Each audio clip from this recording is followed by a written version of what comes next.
E tem esse aspecto também que é importante a gente comentar, Todson, que me preocupa daí como cidadão, a questão da estruturação e até da forma de atuar do próprio vereador, que você até provocou aí.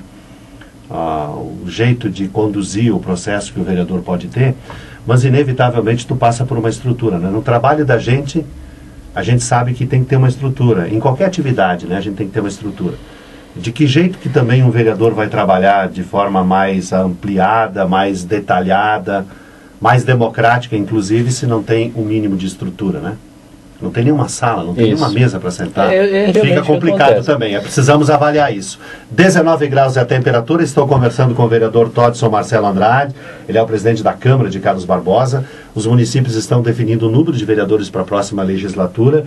E ao que parece, Carlos Barbosa tem muito o que fazer. Dentro desse muito o que fazer, sem querer ir de um extremo para o outro, o que é um primeiro passo que talvez Carlos Barbosa possa dar, os vereadores de Carlos Barbosa, que durante as próximas semanas deve apresentar, em nome do Poder Legislativo, uma proposta estabelecendo o número de vereadores para a próxima legislatura e também uma estrutura que a Câmara de Vereadores necessita para o desenvolvimento das suas atividades. No bloco anterior, o Todson falou de que as bancadas em Carlos Barbosa não têm assessor, não tem funcionário, sequer tem uma sala para atuar, o que prejudica o processo democrático.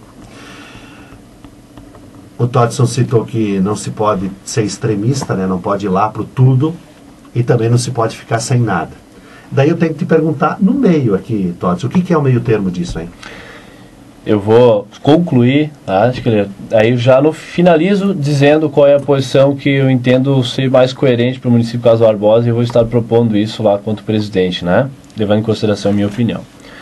Então, como pautando isso, porque fica fácil construir um discurso da inutilidade do poder, ou seja, poder legislativo, né? Que, repito, é o pilar do nosso sistema democrático, com seus defeitos e suas qualidades, viu? Mas é fruto de conquistas históricas. Quem não lembra da época que tinha 2 partidos só da ditadura e tal, né? Então isso, com as qualidades e defeitos, é fruto do processo da acúmulo da luta do povo.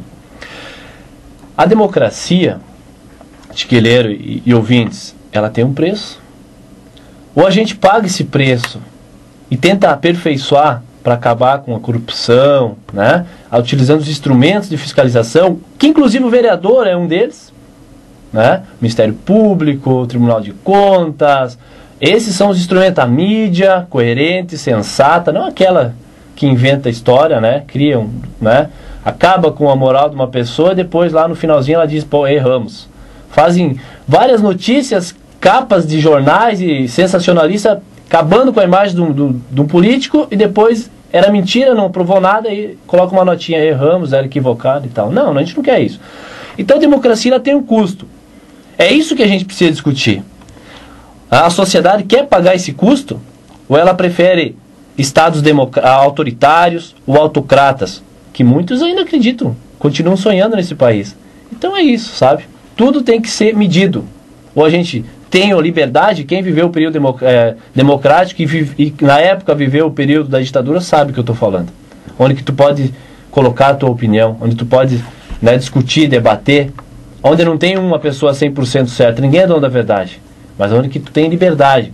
Dentro desse processo, presidente, me parece que estruturar ao menos uma mínima assessoria para cada grupo político é fundamental, né? Eu acho que é mais ou menos isso que a gente vai estar propondo. Primeiramente, então, os encaminhamentos para 11 vereadores, né? Tem que ser aprovado por 2/3 da Câmara, e uma assessoria de bancada, né? Hoje, Carlos Barbosa tem 6 bancadas. Um assessor por bancada eu acho que é o mais coerente, onde podemos atender melhor a comunidade, tentar criar uma sistemática, uma dinâmica para poder debater isso com os assessores, enfim, com o povo, para poder dar esse espaço para valorizar a democracia nossa de Carlos Barbosa, porque é um instrumento importante, a Câmara de Vereadores, e se tu dá, o pescador ele precisa do quê? Ele precisa de uma vara para ir pescar, né? Não adianta só você vai pescar lá e o cara vai ficar olhando o peixe, né? Ele precisa ter o anzol, a linha, a vara, a minhoca, enfim, conforme for a isca, né? Assim é o vereador, ele precisa ter a estrutura para poder atender as demandas. Ele não simplesmente pode ir para uma sessão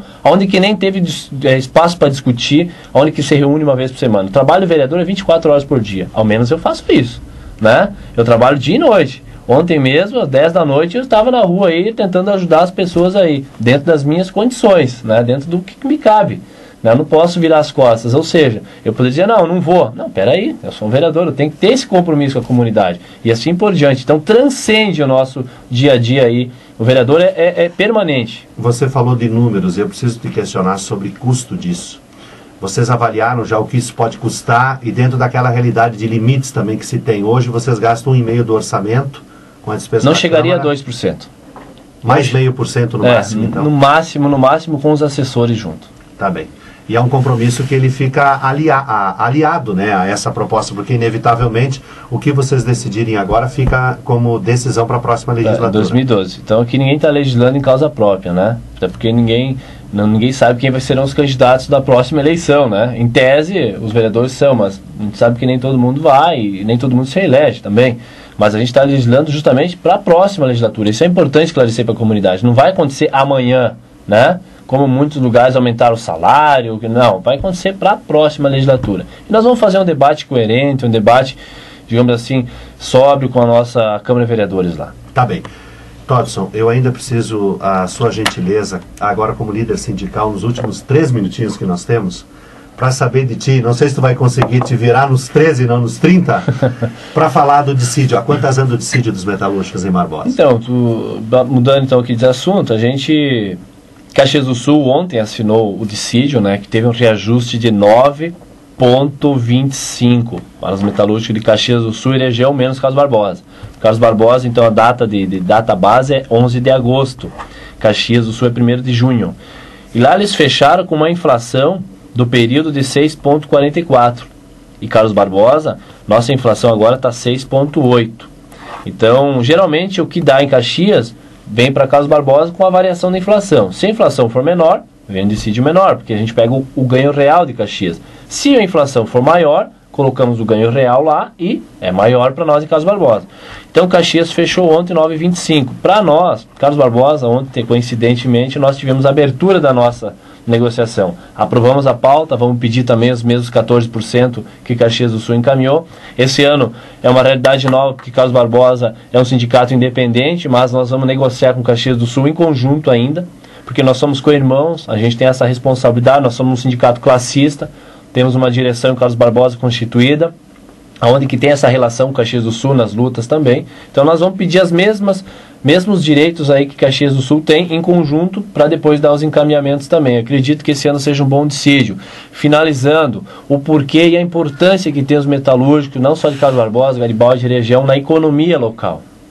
Nós temos que ver que tem empresas aqui que buscam trabalhadores em Salvador do Sul, Barão, São Pedro, Bom Princípio, né, Boa Vista. Ou seja, não é só Carlos Barbosa, não é só Garibaldi. Pega a Farroupilha, isso transcende, é o comércio que gira em torno dos metalúrgicos, né, é serviços, é cultura, é turismo, tudo isso. Por isso que a gente quer uma unidade do metalúrgico, por isso que a gente constituiu um sindicato independente Carlos Barbosa, para intensificar a luta, para melhorar um plano de saúde lá com os trabalhadores, fazer esse debate com as empresas, para democratizar o espaço e o local de trabalho. Porque nós temos uma cultura aqui da nossa região que era muito no coice, que era muito eu mando e tu faz. Não existia, digamos assim, a interpretação da lei.